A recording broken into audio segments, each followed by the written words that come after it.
Ayan, tokwa. Prituin muna natin yung tokwa para bago natin igisa yung ating sangkutsa. Ayan, bawang, sibuyas para igisa natin ang ating ayan, sangkutsahin natin guys ang ating bawang at sibuyas. Ito guys, tuko yan ha, tukwa. At magigisa tayo ng pichay. Tukwa at pichay. Gisang pichay sa tukwa. Yan ang aking menu for today. Yan ang recipe natin. Talaga namang pasasarapin natin guys. Ito guys is budget meal lang ito. Budget meal. Wala pang 30 pesos. May ulam ka na. Pag natikman mo, pagpapawisan ka sa sarap. Promise. Ayan guys ha. Ayan na guys ang ating gulay ha.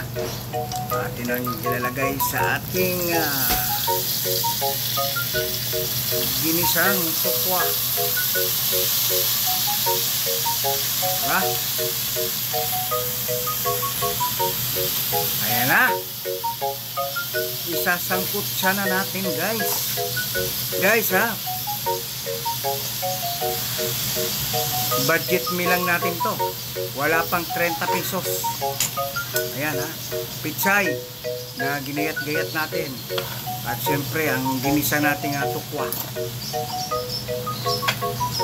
Pag natikman nyo to guys, sigurado try nyo guys, lutuin to sa inyo guys. Try nyo, budget meal na budget meal. 30 pesos nyo, may sukli pa. Talaga namang busog buong pamilya. Pagpapawisan pa sa sarap. Diba? Lagyan mo natin ng timpla. Siyempre guys, lagyan natin tuyo. Konting tuyo lang. Konting tuyo pampalasa. Ayan, sangkutsahin natin para medyo mayroon siyang sauce. Sauce ng tuyo. Ayan, pakukuluan ko na ng konti guys. Pakukuluan ko na ng konti. Kulo niyan. Ayos na. Ayan guys, okay na. Perfect. Diba? Ginisang pichay na tukwa. Thank you guys. Maraming salamat once again sa suportang Tunay Gabriel Poso Club TV sa inyong mga vlog.